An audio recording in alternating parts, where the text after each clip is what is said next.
Fibre থেকে টাকা withdraw করার জন্য আমাদের প্রথমে এই জায়গায় দেখতে হবে যে আমাদের কতটুকু ব্যালেন্স আছে আর কি। ফাইবারের যে ব্যালেন্সটা আছে ব্যালেন্সটা দেখতে হবে। ব্যালেন্স থেকে আমাদের যেতে হবে আর্নিং অপশনটায়। আর্নিং অপশনটা যাওয়ার পর এই জায়গায় আপনার শো করবে যে আপনি কত ডলার উইথড্র দিতে পারবেন। আর ফাইবার থেকে উইথড্র দেওয়ার দুইটা পদ্ধতি, একটা হচ্ছে পেপ্যাল অ্যাকাউন্ট এবং অন্যটি হচ্ছে পেওনিয়ার অ্যাকাউন্ট। আমাদের দেশে পেপ্যাল অ্যাভেলেবেল না, তাই আমরা উইথড্র দেবো পেওনিয়ার অ্যাকাউন্টে। তাহলে আপনাদের প্রথম ধাপে যদি আপনারা উইথড্র করতে চান, তখন আপনাদের কিন্তু আপনাদের পেওনিয়ার অ্যাকাউন্টের জায়গায় সেট আপ করে নিতে হবে। যেহেতু আগে থেকে টাকা উইথড্র দিয়েছি, এজন্য আর আমার নতুন করে সেট আপ করতে হবে না, আমি সরাসরি ব্যাঙ্ক ট্রান্সফার করব।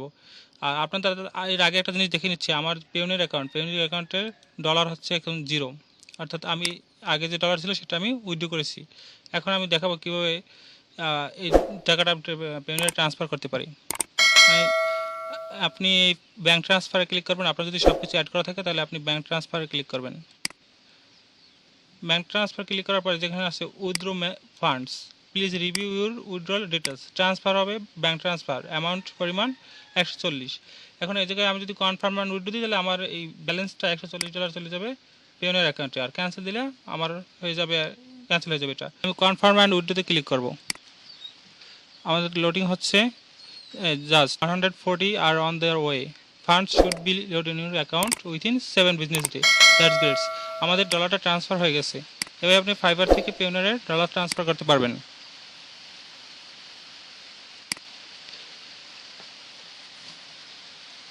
আমাদের এটা লোডিং হচ্ছে। দেখুন আমার এই জায়গায় অ্যাভেলেবেল ডলার হচ্ছে 0। আমি যদি পেওনিয়ারে যাই, পেওনিয়ারে যে এটা আমি দেওয়ার পর দেখতে পাবেন যে পেওনিয়ারে আমার ডলারটা অ্যাড হয়ে গেছে।